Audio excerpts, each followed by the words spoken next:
Welcome to ABA on Tap, where our goal is to find the best recipe to brew the smoothest, coldest, and best tasting ABA around. I'm Dan Lowry with Mike Rubio, and join us on our journey as we look back into the ingredients to form the best concoction of ABA on tap. In this podcast, we will talk about the history of the ABA brew, how much to consume to achieve the optimum buzz while not getting too drunk, and the recommended pairings to bring to the table. So without further ado, sit back, relax, and always analyze responsibly. All right. Welcome back to yet another installment of ABA on Tap. Really, really good to be here. I am your co-host, Mike Rubio, along with Daniel Lowry. Mr. Dan, good to see you, sir. How are you? Good to see you as well.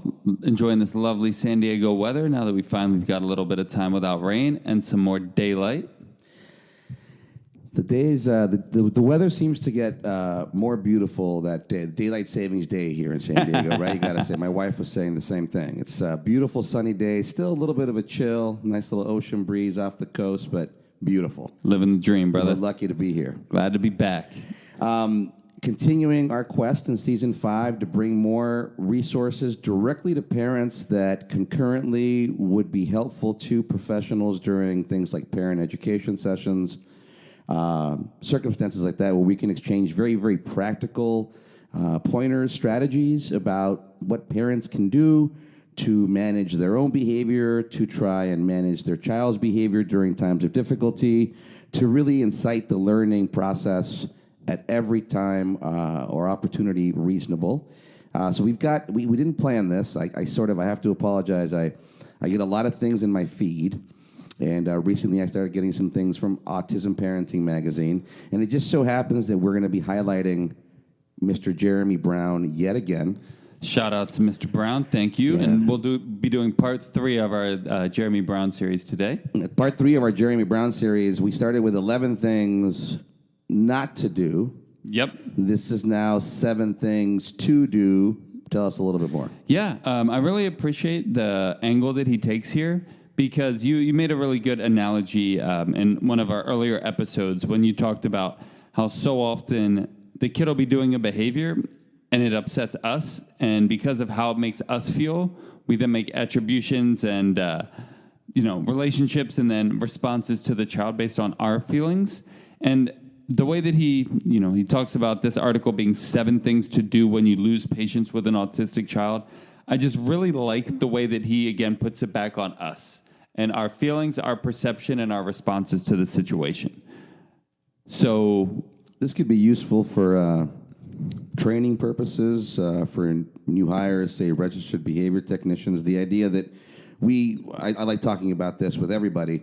We sort of have a privilege that I don't even enjoy myself as a parent sometimes, to go in and spend 2 hours of undivided attention with a client. And it doesn't mean they don't try us. It doesn't mean that by the 3rd, 4th client of the day, we're not a little bit outlasted or a little bit irritable. Maybe we've got personal things we're going home to. So these are also pointers, I think, that work out all around, that work out. And I like the way you put it. It's about what you're doing with your state of arousal, your state of alertness, how you're keeping your cool in terms of being one of the variables that then helps maintain cool all around. And that's to say that even in the face of a tantrum or so-called distress expression, if you're cool and calm, it can go a long way. It can go a long way. It doesn't always look good. The optics aren't always comfortable. People might sometimes say that if you're staying cool and calm, well, then you're not being the disciplinarian or the pushover. We're gonna contradict that viewpoint vehemently today and really encourage everybody to keep their cool and their calm as they deal with these escalations. Yes, I think it's very valuable that you bring up the fact that every kid makes every parent lose their cool sometimes. I know you've said that with your child, who again is neurotypical. Your wife experiences that sometimes with her child who's neurotypical. Every parent can relate to that about losing their cool with their kids, and then you throw in the ASD kind of variable with that. So again, 99% of what we're going to talk about in this podcast can be attributed or related to parents of any individual. But there is going to be some abnormalities or maybe some nuances when you throw in that ASD diagnosis that may make it either look a little bit different or be applied a little bit different. So the idea that what the author here might be talking about lasts a little bit longer. Yes. Looks a little bit more animated or severe. Feels a little bit more unnatural. Okay. A little bit more idiosyncratic. That's so a better you might word. have an average range of tantrum behavior under the dome. This one's going to be on one of the tails here. It's going to not very unique, Yes. to put it that way. And I think that it's important for us to remember that you and I love leveling the playing field. I think that is very exciting for us as ABA professionals to say, this is learning theory. It applies to organisms, big foreheads or not. But the idea that we also want to make sure that we're sensitive to the uniqueness of these situations, and I think that that's what the author is talking about as a parent, as well as a professional himself who explores these topics. So, without further ado, sir. Number 1, soothe your child. He says, from my personal experience, my son will enter an autism meltdown whenever I lose patience with him. He starts yelling and swearing, and it's clear no one will be able to get through to him. From a young age, my wife and I implemented coping strategies to help him calm down and soothe himself. These are different for every child. The most effective for my child have been a few deep breaths with a 5 senses technique. 5 things I can see, 4 things he can hear, 3 things he can touch, 2 things he can smell, and 1 thing he can taste. These techniques have helped us soothe him so we can discuss the scenario and his response to the behavior and try to rectify the situation. All right. So, soothe your child. This flies in the face of traditional ABA as I know it. I mean, this is like the biggest no-no. I've been doing this for a long time, so I credit the field for evolving. But at the same time, the idea of blanket ignoring or our Good old blanket extinction. We're going to need a blanket. Good thing we have blankets in this in this studio. recording studio. So the idea that if you happen to be soothing your child, I guess it would be an attention function. Yep. And you happen to soothe your child, and you run the risk of reinforcing the escalated behavior by providing something soothing, which we're assuming is reinforcing. So the logic is not faulty. However, the application of this over time in maybe not soothing, especially younger children on the spectrum, based on maybe some of these idiosyncratic features of distress expression, something I know that you and I have talked about a long time. One of the really first tenets I think that you and I happened upon professionally, where we were like, man, this can't be right. This kid just fell to the ground. And again, it was our misapplication at that time too, but the idea that this kid just bumped her face, and because the parent's been so well trained to ignore these escalations based on their function, now a child's missing out on soothing where it could be very useful. Yes, it goes back to the example I believe I've shared before, but when I was in the McDonald's play place and the parent was taking the kid away from the play place and the kid was having the huge tantrum, and the parent was soothing the kid, and this was, early days of ABA, and I was looking at the parent like, why are you soothing your kid? Your kid's tantruming. If your kid's not doing what you want them to do, don't respond until they do. And more nuanced, again, Dan, with many years of experience, is like, well, it always comes back to the function. We got to look at the function. And that kid's function of the tantrum was tangible. The parent can do all the soothing that they need to do to get that kid to kind of calm down. And I think it's really important. We've taken a lot of things very literally in ABA, and hopefully we are coming back to the more nuanced perspective of it's okay to soothe. It's no different than if I step on your toe and you're like, ow! And then I'm like, hey, calm down. Or if I don't respond to you, that's not going to help your situation of getting over the toe feel any bit better. So if there's a way for me to help soothe you down to a point where I can be like, hey, next time if I step on your toe, you can just let me know, man. Like, I'm happy to help you out with that. A lot of times soothing can actually get us back to baseline quicker so that we can present the desired behavior. Because again, in ABA, we're not reducing behavior, we're replacing behavior. So if our whole goal is to teach them a replacement behavior to respond to that, a lot of times the quicker we can de-escalate that situation and get them back down to baseline, the earlier we'll be able to teach that replacement behavior. I remember discussing that early on and how much time we were wasting, instructional time, to use that phrase specifically by waiting things out. And it's not to say that there isn't a time and place to wait things out. I think that when your child is escalated, because they're disappointed that they're being blocked from access, for example, to kind of go with the example you were using, it can be very challenging for us as parents. We can become frustrated. I already told you no, and I'm going to tell you no again, and I'm going to get repetitive, but get frustrated at the fact that you're being repetitive. So there's a lot to manage in those situations, I think, to everybody's credit. And this is where I'll mention for the first time in this episode, likely many other times, where the optics can get a little bit strange. I've used my example of the smoke alarm as you're cooking bacon on Saturday morning. And it's sort of my most personal example. So the idea that I know that I'm walking into a situation where the smoke alarm is going to be ringing, and I need to stay as calm as possible. And then to the onlooker, say if I'm at the grocery store, to the onlooker, it's going to look like the smoke alarm is winning. Yeah. And I need to be ready to maintain my cool and calm during that because I feel good about my strategy, right? Yep. And then to your point, it's okay for a child to be disappointed that they're leaving a play place. There's nothing wrong with that. Yet if we're not careful, we'll overlook that nuance. Yep. And suddenly we're upset that the child is upset that they're leaving something enjoyable. Yep. Well, no, that's where we learn emotions, and that's an opportunity to label emotions. And I know you're disappointed, and we're gonna come back. And I'd be sad too if I was leaving a place, and it makes me sad that you're sad because I know you want to play, but we've got to go, and there's no way around that. And again, as I say all those things, I can say that nice and calm right now. The smoke alarm in my hypothetical example is diminishing the sound. It's going to turn off soon. That doesn't always happen that way in real life. So, again, the optics can be difficult. It can be very challenging for one as a professional, especially as a parent, with onlookers out in the community as your child is freaking out and everything you're doing calmly sort of gets thrown back in your face or you're facing rejection. That's a lot. It's a lot you have to endure, but we agree with the author. This is the best way to do this. This is the best strategy to embody. Yes, and your smoke alarm example, I just like it so much because in ABA, we look at the relationship between behavior and environment, and we say behavior is just a product of the environment. That's what the smoke alarm's doing. It's just reporting a change in the environment, no different than what a kid would be doing when they're escalating. So I just like that example so much.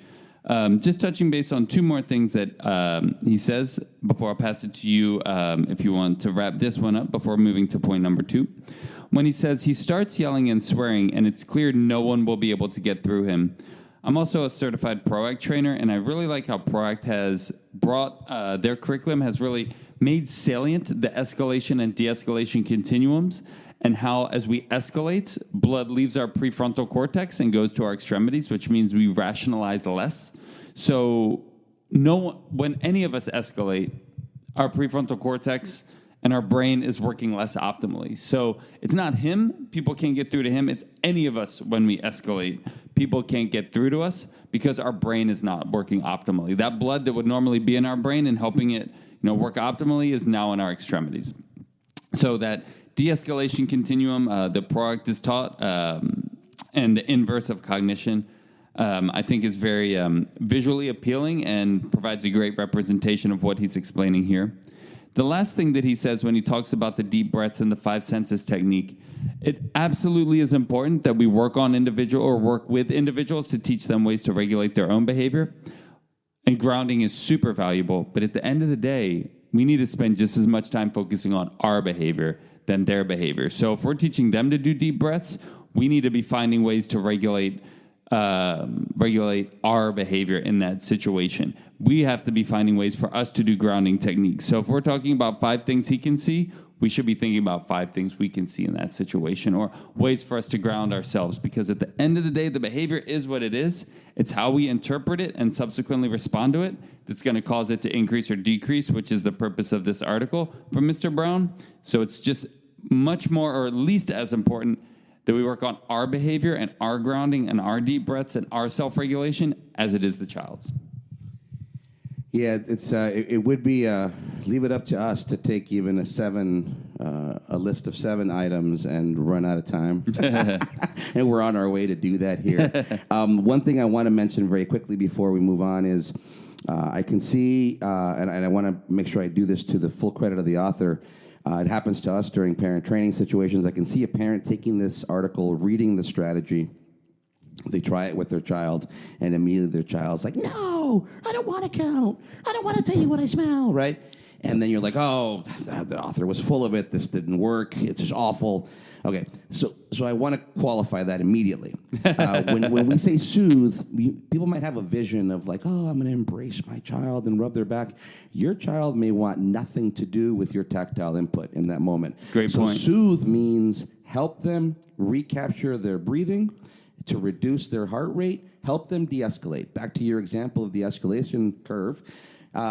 If you've already passed threshold, then write it out. Make sure you, better, more than ever, keep your calm. Remove the energy. That's a phrase I know you take from ProAct, and you run with it very nicely. Make sure that if you're going to add energy, you're adding the right kind of energy or the right amount of energy to just keep things safe. So soothing means a lot of different things. It doesn't just mean this yogic relaxation, deep breathing. Your child might be coming at you the entire time. You use a seawall example sometimes, and that's the one I like here. Yes, maybe your child's going to take your embrace. Sometimes you're just going to be that wall that's getting bashed a little bit, and I don't mean that literally, but you need to be strong enough to take everything, so your child's going, no, get away from me. I understand. Okay. You want me to sit quietly? I'm just here if you need help. I'm watching, I'm moving around, I'm monitoring. Again, I'm removing energy or adding energy to make sure that we neutralize. And that's maybe a different way to look at soothing. So I don't want anybody to be discouraged if they take the author's amazing little technique here, which is awesome, the way he visualized this and sort of this mindfulness, use all your senses in the moment to ground yourself. And I'm glad it works for him. May not work for everybody else out there, but understand the conceptual framework of what the author is doing here. Some kids might want to be embraced. Some kids might want you to just leave them alone and give them space as you sit there and wait and watch and monitor. That's a great point. Number 2, apologize and take responsibility. This is one of the most important steps you can take. Apologizing after your child lost patience can help your child learn the importance of accountability. A good parent can admit when they are wrong, and even if the child's actions pushed you to that point, your reaction when you lost your cool was wrong. Taking responsibility helps your child understand their feelings once you've snapped at them. They may be feeling upset, angry, or frustrated, and may be struggling to cope with how you reacted. Apologizing and taking responsibility opens up avenues and communication and fosters a healthy relationship between parent and child. So 2 things I want to just touch on that, and then I'll pass it right over to you, Mike. One is that he does a really good job of kind of highlighting that fundamental attribution error, right? How when we lose our cool, we're justified, but when other people lose their cool, it's a personality trait, or they need to not do it. Right? When someone cuts us off in traffic, they're an a-hole, and we need to honk at them, and they saw us, and they were being so disrespectful. But when we cut someone else off in traffic, we were just late, and we needed to get in real quick. So the justification for our response and our losing cool. I see this happen with parents all the time. Well, if they wouldn't have just done this, I wouldn't have lost my cool. Well, yeah, if you wouldn't have taken the iPad, they wouldn't have lost their cool. So there's always a justification depending on the side that you sit on. And the second thing that I wanted to just touch base on that, and then I'll pass it right over to you, Mike, is this is something that I talk so often about in parent groups, is parents, it's really modeling, right?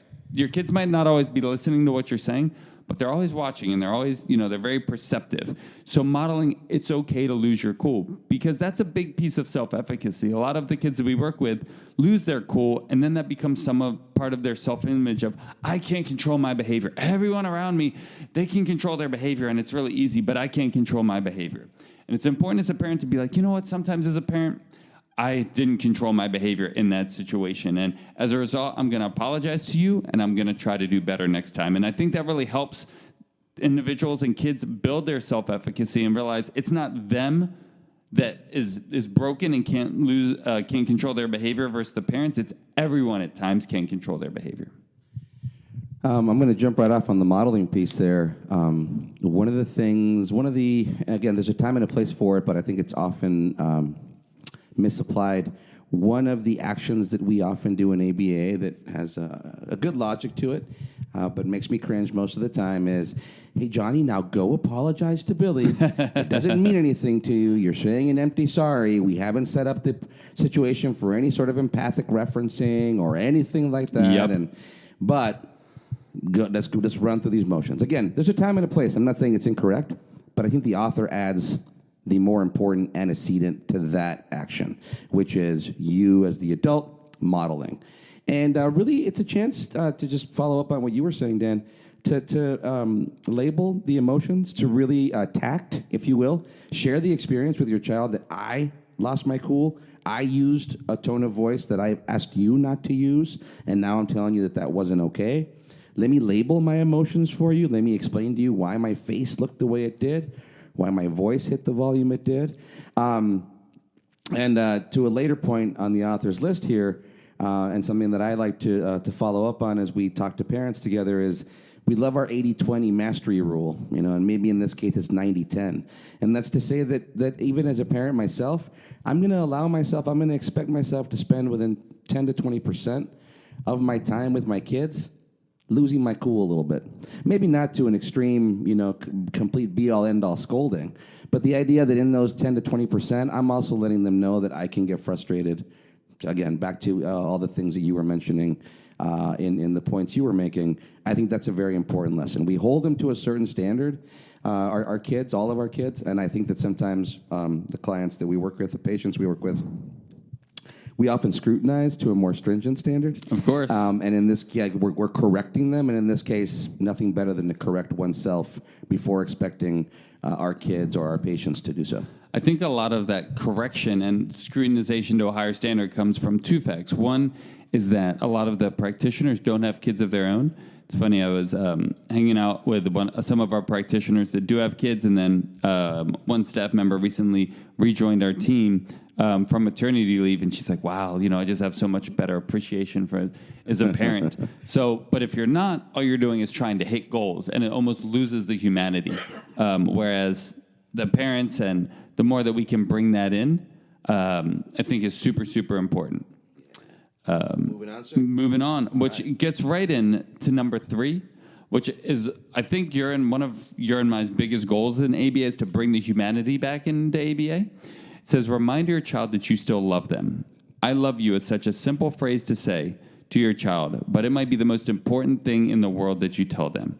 After you've lost patience with them, when you've reacted with anger to their actions, they may be hurt and think you don't love them. Reassure them that you do. An autistic child may struggle with emotions, and it is necessary for them to know mom or dad was having a moment and that you love them despite both of your behaviors. So again, just bringing that humanity back into ABA, that love back in. But I'm going to pass this one to you, Mike. I think both as a parent, I think you can reflect and give much more valuable perspective than I can, because I like a lot of my kids, but you have kids that you actually love. I'm not sure if I look nervous about it, and that's why you're passing it to me. If I look poised and ready, I have a phrase, and I'm certainly not the person that invented this phrase. I borrowed this from another parent at a grandparent level, and that is to say, I love you. I don't like what you're doing right now. I love that behavior, or that phrase. But I love you. I love you no matter what. And I'll go back to the idea of soothing. This now with my 3-year-old. My 3-year-old's got a very strong temperament. She's certainly a very affectionate, very sweet child. But when she's upset, she is upset. And I'll go back to the idea of soothing, where maybe your child wants nothing to do with you. And in those moments where I'll say, well, Genevieve, I know that you're upset, but I love you. And she'll come back with, no, you don't. No, you don't love me. And I'm saying that pretty mildly. For a 3-year-old, she can really reject and be like, nope. And in that moment, I have to acknowledge that, right? She, in her little 3-year-old brain, that's what she's feeling. She doesn't want to hear that from me. So, and in many ways, then I'm doing it for her, but I'm also doing it for myself, back to staying cool and calm, right? The idea that, the notion that I'm going to be saying, I love you. Maybe some strange rom-com. I love you louder. Right, so some sort of strange rom-com scene in the rain. That's not what we're going for here.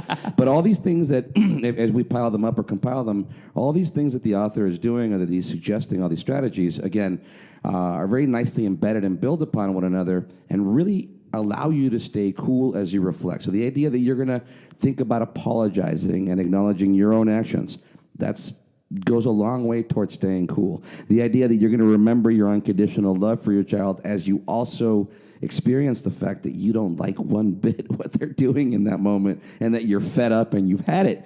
But again, we're asking the impossible. We're asking people to, you're carrying a 2-ton crate of eggs, you can't crack one kind of thing. And it is. It's difficult, and we're talking about a 10 to 20% margin of error, which is very challenging. Again, I think the author does a really good job of sort of embedding these strategies, starting with stay cool, and then everything else that goes that followed thus far is about how to stay cool. So yeah, I really, really like that phrase. I know you've mentioned it multiple times.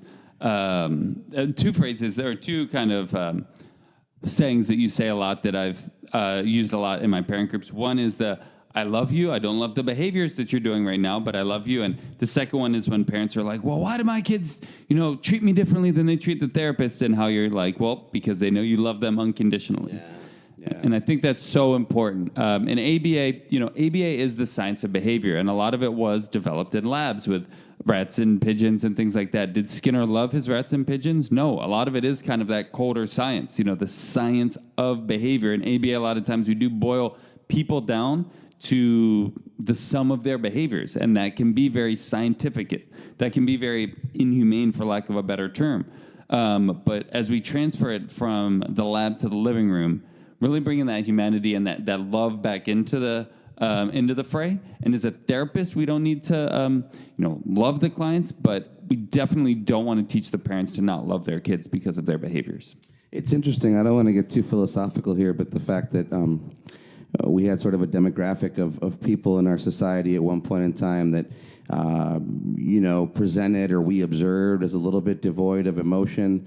It ends up being a science that takes that approach, toward behavior. And then now we're sort of circling back to this idea of the more social aspects of human behavior, the socialization, the warmth, the empathy, the things that you're now kind of talking about that are very difficult for us to quantify. In fact, I don't know how you do quantify those things in behavior, but it is an interesting combination of those facets, those tenets that we're now bringing together. And it had to start with something very, very minimalistic, very, very parsimonious to say, hey, look, there's this population of kids, and we're largely institutionalizing them by the time they hit adolescence, and there's a lot of other dynamic change in our society that says we should probably stop doing that.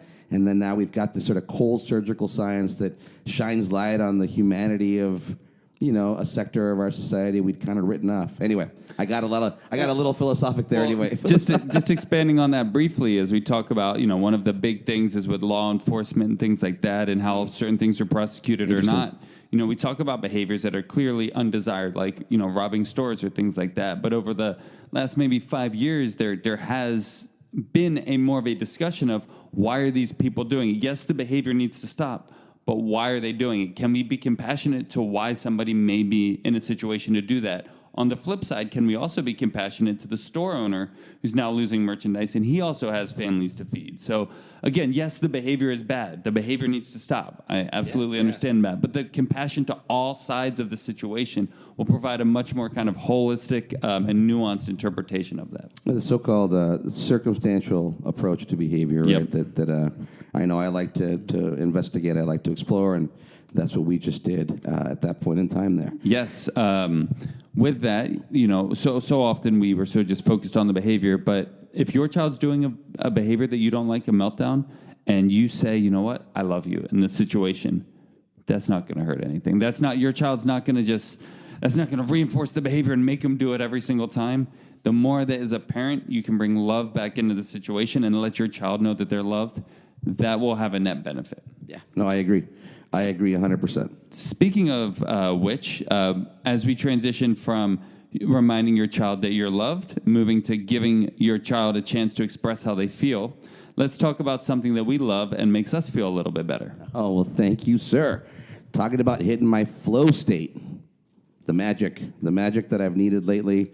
We are super busy these days, Mr. Dan. All sorts of project work, all sorts of innovation and exploration with our transition to our new employer. I got to tell you, on some days, right around 2 o'clock in the afternoon, I'm just not sure if my cognition is where it needs to be. And it's right around that time that I don't reach for coffee any longer. I used to get jittery and my stomach would feel a little bit weird. But I've got this little green bottle here. The magic. It was magic green. mind. It's empty on your it's desk empty right now. now. That's right. It's not green anymore, but it was nice and cool from my refrigerator. Nice little 2-ounce shot. I had my morning coffee, my special brew, drank it throughout the morning, and a couple hours before we started recording. In fact, since Friday, I like to do it about 3 days in a row. I grab this little 2-ounce shot. I shake it, take a deep breath in, I drink it, and I feel the resurgence immediately in my brain. Nice, pure, natural ingredients that I can even trust to give to my teenagers. So I'm going to do a little quiz here because I know you're prepared for me. All right. Hopefully you say the ingredients because you have the Stanford vocabulary. Ooh, I don't know if I'm going to say these right, but I'm going to go with a little Bacopa Monnieri. Which is used to improve memory, insomnia. It's also beneficial for individuals that may have epilepsy or seizures, and it's also an anxiolytic. So, keeps you nice and cool. Absolutely. Calms the anxiety. And that's like a plant, like a flowering plant, I believe I'm not so. mistaken. I believe Okay. so. But, anxiety is a big thing, especially people talking about it coming out of COVID. So the more we can do to get us in the best flow state to be productive, the better off we'll Yeah, be. nice natural ingredient. What about something like the cordyceps mushroom, Mr. Dan? Well, that helps ease fatigue, improve oxygen, destroy tumor cells, reduce bone loss, stabilize the heartbeat, and lower triglycerides. So stabilize the heartbeat. You're getting a little jittery, a little anxious in the afternoon. Again, Magic Mind to regain your flow state. And easing the fatigue. Yep. And then finally, ashwagandha. So this is back to more of the neuro side of things. So this is used to support memory and cognitive function, lower blood sugar, build muscle, and increase strength, improve immune health, and improve reproductive health. So a lot of benefits with that one. So say goodbye to feeling amped up and hello to feeling dialed in. To boost your brain performance, your memory, your mental acuity, your alertness, and your awareness, add Magic Mind to your day today.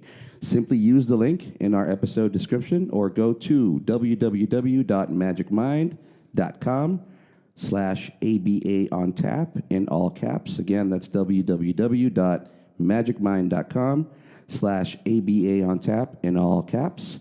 Use discount code ABA on tap in all caps to receive 20% off your purchase or 56% off a subscription. Rediscover your mental power and endurance. Shake, breathe, drink, Magic Mind. Thanks, sir. Absolutely. Moving on to number 4, give your child a chance to express how they feel. I think that's pretty self-explanatory. So, and this is something I see as so important that I bring up even in my pro act or in my trainings. Back to the me stepping on your foot example. If I step on your foot and you start yelling and I'm like, why are you yelling again? Focus on how I'm feeling about the situation. That's never going to get to the root cause. And pro act does do a really good job of, when they talk about debriefing a situation, making sure it's debriefed from all perspectives. Because so often there'll be an issue where the child has a meltdown. Now keep in mind, the child's the one that had the meltdown, and the debriefing just turns into a lecture child bashing session of, you need to do your homework, and that's unacceptable, and I don't know why you do this and this, that, and the other. But at the end of the day, it's the child that had the behavior that led to the escalation of all parties. So we need to figure out why they had it and why they feel what they did so we can teach them a different behavior. Because our behavior was responding to their behavior. So we need to give them a different behavior. And without giving them the ability to debrief and express how they feel, we're never going to get to that root cause to a point where they feel empowered. And this is really interesting when we're talking about children with autism, right? The idea of them expressing feelings, which some might see as an area of so-called core deficit. So then clearly an area that we need to focus on and explore. Now, again, to the naive listener here, or observer, one might think that we're going to get the ideal phrasing from our child, or that the author is saying that, well, tell me how you're feeling. Well, Mommy, I'm feeling very upset that... No. They are telling you how they're feeling, and it's usually the behaviors that we don't like that are telling us exactly how they're feeling. Yep. So in that sense, we have to believe them. And oftentimes what you do as a parent is because you want to quell the behavior, and you're not doing it with bad intent. It's because your child's in distress. you have an intrinsic drive to quell or protect your child and quell their distress. So you're doing it for that reason. Again, back to your point, it's how it makes me feel when the smoke alarm starts ringing that I'm now addressing. Why? So I need you to stop what you're doing that expresses the feelings that you're feeling, and somewhere in that process, I might deny the fact that you're feeling that. But just you're clamoring, you're screaming, you're yelling, you're dropping to the ground, you're swiping and throwing items. Those are all emotional expressions, for better or for worse. You were going to say. So I think what you're saying, Mike, with that is they are expressing how they feel. So we don't need to say give the child a chance to express how they feel. They are expressing how they feel. Give them a chance to express how they feel in a way that we understand. Right. There you go. That's a good clarification. Talk our language. And as they're expressing those things in the way they want to, back to your PROACT suggestions here, we might be needing to clear things from the environment. Yep. We might be needing to coax them to certain more open spaces, or ourselves with them to more private spaces if we're out in the community. Maybe we're going back to the car for a little bit. Yep. Because you need to allow for the expression of these emotions, and for you to be able to maintain your calm and cool, and for you to be able to tell your child you love them. Yep. All those things that the author's been talking about, which are really difficult, man, when you've got that smoke alarm. And again, I'm saying that with all due respect, but you've got that alarm call in your head, in your brain. And again, as parents, we're hardwired. We are hardwired to respond to that. So It's very easy to become escalated. Again, it's keeping cool in the face of crisis, and oftentimes for our kids, especially the young ones, especially certain individuals, given their own sensory challenges, you can end up 45 minutes to an hour of a real fever pitch of a situation, and that's not easy. Not easy to manage. Yes, and maybe I should have a better word, not give them a way to express how they feel in a way you understand, because I think we typically understand somebody's upset in a way that you're comfortable with. And that the social significance might be a good phrase there, not knowing what that means overall for any given person. But yeah, good point, good clarification. And that's where that masking even comes in, is saying that just because I don't communicate in that way, you can't communicate in that way. Versus saying, hey, when you're upset, you can absolutely communicate that by yelling or screaming or whatever you want. Me as your dad or therapist or whatever, I don't understand that as well, so it might not be as effective for you. All right, so let's move right along here, because again, we're running the risk, and I don't know that we can turn a 7-point list into 2 episodes. Well, we probably could. We shouldn't. I think we're doing good here. All right, number 5. Okay, good. We're good. Think of alternative behaviors and ways to calm your kids down. So this is the one point we said, 9 times out of 10, all of these can be used for any kid, not just somebody on the spectrum. Number 5 is the one deviation that might be a little bit different when we're talking about kids specifically on the spectrum, when we're talking about specific alternative ways to calm your kids down. So in this example, Mr. Brown talks about how sensory issues affect his kid, so he may use some noise-canceling headphones or things like that. His son loves music or books. So there are, obviously, when you're talking about individuals on the spectrum, potentially different ways that might soothe them. It goes back to the soothing piece, that might help them de-escalate, that may be a little bit different or look a little different than their neurotypical peers. Yeah, I think that's a really good point you're making, and this is where the particularities might be very, very unique to a circumstance, to a child with ASD. The example of the noise-canceling headphones, things like the weighted blankets or a weighted vest, things that vibrate. Again, different, very particular sensory items that I know I've seen throughout my experience in my career. One of the things that can become an interesting discussion with those items, again, from a social perspective, and this is something that I put out there more as a discussion, is the age appropriateness of some of those items or techniques. This is an interesting topic in the sense that one can be very personalized and say, look, I don't care what the rest of you are thinking. And then some of us might say, like, yeah, I don't need that additional stigma to be placed on my child. I think it can go both ways. It's more of a personal choice there. But I do think it behooves us as parents and as professionals to be very conscious, very aware of that. Things like jewelry for mouthing and regulating.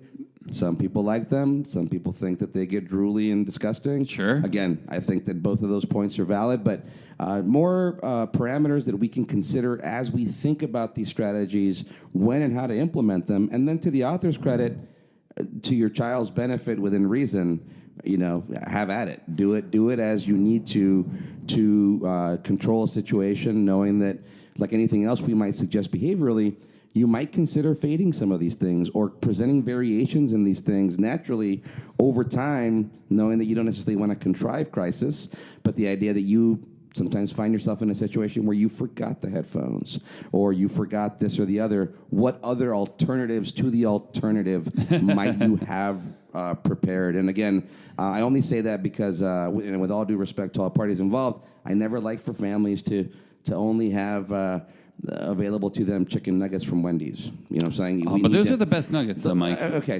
The spicy nuggets? The idea With the is sweet and let's sour? make sure you can have nuggets. Let's make sure you can eat chicken. Let's make sure that if you need the headphones, is there another way that in the absence of those headphones, we might help you alternatively to regain your composure, regain your cool. Yep. Sorry, those Wendy's nuggets got me digressing a little bit there. But again, as we look at behavior being a product of the environment, at the end of the day, again, I hate to use these cliches, but the proof is in the pudding. If behavior is a product of the environment, we're the environment. So we have to figure out how we can change. And so often parents respond the same ways. And I can tell you one way that certainly doesn't make a kid with autism calm down, a kid in general calm down, my girlfriend calm down, is telling them to calm down. So often that, parents will do a certain behavior and they'll just keep doing it. And they'll, violate Einstein's rule, right? Of doing the same behavior and expecting a different result, being insanity. So thinking of those alternative ways, if your kid's not calming down by the strategies that you're using, so often the parents will just keep using the strategies and just using that blunt force object. If you need to calm down, change your strategies. Parents will come to me and they'll say like, well, what can I do to calm my kid down? This thing isn't working. Well, I don't know what to do to calm your kid down, but I know what not to do. Right. So keep trying new alternatives, and it might not work, but keep, throwing darts at that dartboard, and eventually you'll hit. Well, and the idea that you're here now asking me how to help your child calm down, which means you achieved in helping your child calm down. What you're saying is you want to reduce the duration of that process in which you're helping them calm down. You're here, you're alive, you're breathing, your child's dressed, they ate. You made it through the calming process now. Absolutely. Yeah, so you're doing okay. Yeah, I do think that it happened to be number 8 on the list here of this article. Tell your child to calm down, and then Mr. Brown's editor said, "We're taking that." And it helps if you yell at them to calm down too. Especially if you're telling them Maybe not. some cuss If you're words. telling, why don't you quiet down and calm down? Yes, you have to yell those things, and then that's the authoritarian parenting. Yep. All the things that we try, we laugh at it, but all the things you try as a parent when you lose your cool. So, because those things do happen. Well, I was trying to get you to do that yesterday with the Chase banking app, right? I almost did. I almost yelled at the app. I don't yell at my children. I do yell at my technology, for sure. But if I was to tell you to calm down, that would have made you feel a lot better, I'm sure, in that moment. Instantly. I'm going to throw my phone at you. Number 6, and I am glad that we did leave enough time for number 6, because this is so important. It says, if needed, seek professional help. Look, we can't shake the fact that being a parent is challenging. Being a parent of a child with autism is challenging. Last I checked, the divorce rate was somewhere in the 80 percentile. It's high. In the parent groups that we work with, I know there's a lot of turmoil in not only dealing with a child who might not be able to communicate, who might physically assault, who might have a lot of ambiguity about what their prognosis is going to be. Maybe doesn't sleep, doesn't eat very well. Sorry. No, absolutely, which is causing the parents to get upset. Also, now parents doing different strategies to respond to it while they're upset, and now one parent's frustrated that one parent responds a different way than they would, and now when the behavior finally does subside, now they look at the parent, and instead of like, okay, finally the behavior's over, now they look at that other parent with frustration. There's a lot that goes on with this, and I'm not a parent, so I'll pass it to you pretty quickly here, Mike, and neither one of us are parents of children with autism, so I'd love to have Mr. Brown come talk about this piece more specifically, but just get help. It's important to understand that, hey, if you're frustrated at your parent, it's your spouse, go talk to somebody about it. Figure out a way that you all can If you're frustrated, if you're looking at your kid of like with resentment, things like that, running from it's not going to make it any better. There's a lot of resources, rather, like in my parent groups, I start talking about a lot of the regional center resources like respite and things like that, ways to refill your gas tank. You got to find ways to do that, because if you have no gas in your gas tank, you're not going to have any left to give to anyone else. Time away from your child. You mentioned respite. Time away from your child. Time away from your child. If there's difficulties in behaviors, probably a whole new level that I don't understand personally, and that's okay. But I do have a lot of empathy and respect for all the parents we work with that do have to deal with challenges that I can look upon and say, you know what, that's a little different from what yes, I like the level playing field. I like that I can apply these techniques to my parenting as well as professionally to your parenting. But I can see the uniquenesses. And I'll go back to that 10 to 20% margin of error. I think if you're finding yourself as a parent, whether your child has autism or any other condition or anything, it may be something undiagnosed. We talk about behavioral pediatrics here and how much of routine behavior problems end up in pediatricians' offices because as parents, we're hitting the end of our rope. If you're finding yourself in distress with your child's behavior, more than 20% of the time, yes, please reach out to somebody. If you're finding that it's affecting your relationship with your partner, please go seek marriage, family therapy, or counseling. If it's something more specific to autism from a medical perspective or behavioral perspective, that's where you can talk to people like ourselves to give strategies to empower you as a parent to make you feel like you're in more control. And the idea that there's I joke about the perfect English school child here. That's not only in England. I think there's only a couple of them left. They're almost extinct. And they're all wearing the same outfit, if I understand correctly, the sort of knickers and the bow tie. They must all be boys. I'm not sure. I might get in trouble for that statement. Point being is that children are supposed to express distress. Children are supposed to engage your greater instinct, engage your greater frustration. That's part of learning as a parent. And if you find yourself feeling a little bit overwhelmed, yes, resources, online, our show, go talk to somebody. Plenty of books out there. Reach out to us on any of our various social media outlets, and we're glad to point you in the right direction, if not give you some quick overview strategies, knowing that we can't necessarily see your child or your situation directly. But yeah, everybody is going to deal with routine behavior problems as a parent. And then if your child is dealing with some additional challenges, then you're probably dealing with some unique circumstances there as well. And there are plenty of people out there that can help, including us here at ABA on Tap. Absolutely. They say something in this paragraph, Mr. Brown says, from my personal perspective, my son's reaction to anger led him to constantly being sent home from school. One time my wife had to take him to the hospital because he wouldn't or couldn't calm down and she had lost all patience. Again, this is circular. If you're not seeking help, you're not going to have the patience or the mental stamina or acuity to deal with the situation. You may overreact, which leads the kid to overreact, and now you're back in this circular, negativity there. So the more we can ABA, the more we can proactively implement these strategies, the more effective that we're going to be. He talks about towards the end of the article, don't be afraid to take a break if necessary. It's so important. Again, so many parents that I work with look at any break they take at the expense of their child, but it's not. Anytime you can refill your gas tank, that means you're coming back into the situation with a new level of freshness and vigor. And that's just so important when we talk about seeking professional help and making sure you are taking care of yourself. It's never at expense of your child. It's always at the benefit of your child. Make sure you're taking care of yourself. You're talking to the people you need to talk to, because ABA, like we said, was built in a lab. And yes, when you're talking about people in a lab, they can implement the procedures perfectly because that's what they're being paid to do. But as a parent implementing whatever the procedures, the better state that you're in will mean that you can implement the procedures better. I can give you the best procedure in the world, but if you're only able to implement it at 10 or 15%, then it's going to be it's not going to be very successful. So making sure that whatever the procedures you have that you're in the best state to implement them is going to be way more important than any ABA therapy that you're going to get. He mentions too, he says ABA therapy has been shown to help some autistic children. Others have had a negative experience, so make sure you do your research. Make sure as a parent you're ready for what ABA entails, and you're comfortable talking with your therapist and letting them know what does and does not work for you. I'm going to go as far as saying this: if you're involved in ABA therapy, and we're gonna give the guarantee here, if you're involved in ABA therapy, and your behavior analyst, your case manager, supervisor gives you a strategy or a technique that you don't feel comfortable with, you tell them immediately.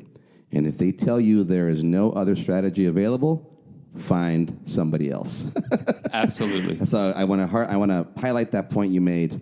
I can think that I gave you the best textbook research-oriented strategy. If it doesn't work for your parenting style, if it doesn't make you feel empowered, it's not going to be a magic wand. So you might have to apply this procedure, protocol, several times before you see it work. It's going to be a learning process. So if you're given a suggestion that you don't feel comfortable with, ask for more information. If they're able to persuade you otherwise, great.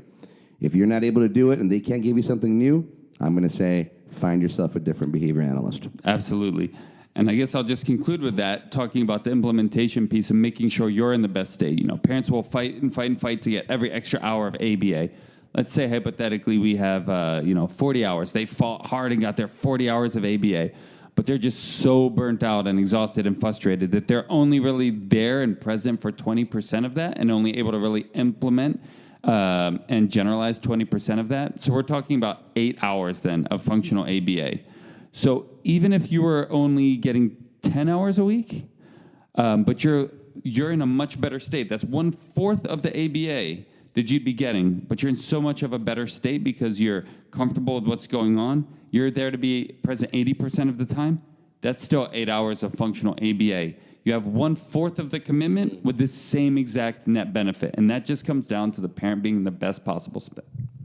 Plenty of help to get out there. I know the waiting list can be long right now, but don't give up. Certainly find yourself the right fit in terms of your professional help as well. People that understand you, that you feel are giving you suggestions based on what you're telling them. Yes. Whether you're talking to a therapist, please find a babysitter. It's so important to take care of yourself. Go on date nights. Respite services, like you were saying earlier. Respite services. I was talking on one of my parent groups last week about identity and how sometimes parents will look at themselves as, oh, I'm a professional, I'm a wife, I'm a mom, and things like that. And once the child has autism, now the whole self-identity is just the mom, and they lose the I'm a professional and the wife. Please make sure that the professional piece will depend on your ability to do that, but you're making sure that you're also being a good partner and you're maintaining that part as well. Well, sir, we're going to make it on time. Can you believe that? Number 7. Number 7. So important, and I talk about this so often. Forgive yourself. It's so important that parents will, with kids on the spectrum, you're fighting a more, your battle is going to have more obstacles than maybe someone that isn't a parent or doesn't have a child with autism. Could be. Be easy on yourself. Like, I think it was Maya Angelou had that quote that I'm sure I've referenced. You did the best you could at the time. When you knew better, you did better. And make every experience a learning experience. It's that if you're constantly losing your cool for the same situation, okay, now we've got an issue. But if you lose your cool and you learn from it, you apologize like we talked about earlier, and you're going to do something differently next time, forgive yourself. Yeah. I was going to try to see if I can put this together. So if you're upset because you got upset, try not to stay upset, lest you make yourself upset. So the idea is, as a parent, it's one of the hardest things. This number 7 is likely the most trying aspect of being a parent, and you have to remember that you feel bad about something that went wrong because you care, and if you can hold on to that, it helps, because otherwise feeling poorly about having not done your best for your kids can be very overwhelming. And I think that's what the author's talking about here, and I like that what you highlight in the sense that we are talking about a distribution here. Yeah. And we've got averages and a huge average range, and we're going to trust that Mr. Brown, the author here, is very well versed with his two boys, his professional experience, as well as his obviously some great wisdom as a parent that he lends here. So we trust that he has a unique experience in having to forgive himself for losing his cool, for the idea that I can lose my cool with my teenagers and say, oh, man, they never think about themselves. Well, of course, they're teenagers. That's what they're going through. I'm going to imagine that the author has a very unique perspective on that here in terms of wow, I expected my child to do this, and I know that's a huge challenge for him, or, that can really be a bummer as a parent. So you have to reflect on it. You have to, garumph and him and ha and go stomp your feet outside for a little bit, and then at the end of the day come back with a smile and modeling the exact behaviors that you want your children to embody moving forward, even when they're upset about their shortcomings or failures. So it's a nice way to wrap up this list. Yeah, I think you mentioned the term feeling bad. Two things can come from that. Either one, you feel bad and then you get solemn and you withdraw from your child. So now you're not accessible. Well, that's not benefiting the child. So the situation's over, but now because you feel bad about how you reacted, you're withdrawing, less accessibility, or you feel bad. So some parents feel bad, so then they overcompensate and give, kids whatever they want because they feel bad about that situation, which now can lead to new behaviors in the future. So, feel how you're going to feel. By all means, we want there to be a level of self-awareness or feeling bad, for lack of a better term, because if you acted way out of line and didn't feel bad, that's a huge problem. So understand and acknowledge that. But as a wise man once said, I know Kobe said it in an interview. I don't think he was the first one to say it, but he said there's no losses. There's just learning experiences. So that's the thing with, forgiving yourself. Okay, I learned that this antecedent produces this behavior from my kid, and when my kid does this, this is how I typically respond. Let me get out in front of it, because we so often talk about proactive strategies for the kids. No, we need to have proactive strategies for ourselves. Let me make sure that I'm getting out in front of these behaviors, and I'm finding ways to respond to the behaviors. I'm implementing those calming strategies that I've been trying to teach the kid. I'm using them myself. Because at the end of the day, kind of moping about it isn't going to be productive from anyone's perspective. If we can learn from it, but also forgive yourself, because understanding you have a really hard job, a job that you necessarily didn't sign up for, but you were given. And as a result of that, you might lose your cool, but it's really, really important to forgive yourself when you do it and not judge yourself and berate yourself, but kind of look how you can make each one of those situations a learning experience. Tricky, man, because, clearly you're feeling it. You're feeling the distress or the shortcoming for a reason. And I like the way you put it. You can do one of two things with that. You can address it, or you can withdraw and mope. And you might mope 10% of the time, and then your kid gets to see what that looks like. And maybe they model it, maybe they feel it, maybe they feel a little bit of remorse because they see that made you feel that way. But you cannot stay in that state. You have to then gather yourself and dust off and keep moving forward, again, modeling the very things that you want your children to embody in some future, that resiliency that you're demonstrating, the humanity that you keep talking about, that we need to put back in as we make our kiddos, our patients more attentive, more observant, more able to receive input from the environment. Yeah, I remember specifically there was a day, and there's been multiple times where you've come to me, but there was a day when we were at our PCSD office, and we shared an office, and there was a situation with you and your son in the morning that kind of deteriorated, and you came to the office and you were like, hey man, I overreacted in this situation, and now I feel bad about this, and now I got to figure out how I'm going to remedy this situation when my son gets home from school.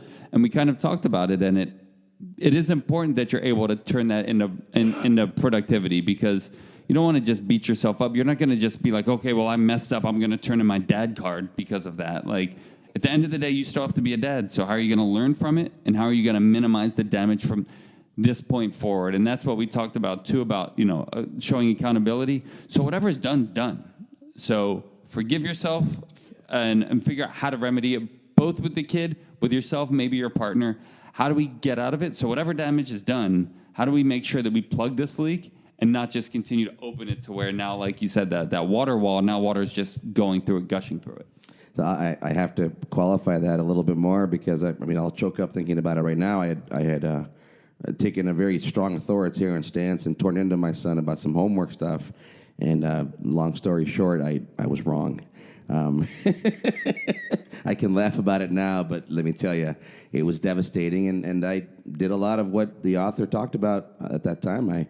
I got myself together and I apologized. I apologized and I acknowledged the fact that I was wrong. So we hope you've enjoyed these parenting resources here. The next time we talk about Jeremy Brown, we hope to have him on the show. I did reach out to him on LinkedIn just today, so we'll see when he gets back. I don't have a LinkedIn account that's active, so hopefully he'll get my message and email me. If you're hearing this or anybody knows Jeremy Brown, please let him know. We're looking to have him on our show. We'd love to learn more about his experiences. He's given us at least two fantastic itemized lists of parenting strategies that gave us a very, very rich discussion. So we're very happy to feature those to start season 5. Mr. Dan, any closing remarks, sir? Thank you so much, Mr. Brown, for the material, for you being an excellent parent and taking your trials and tribulations and making them learning experiences not only for yourself but for the public and the greater good. So thank you very much for that. Yep. So take Mr. Brown's advice, take our extensions of that advice, and always analyze responsibly. Cheers. ABA on Tap is recorded live and unfiltered. We're done for today. You don't have to go home, but you can't stay here. See you next time.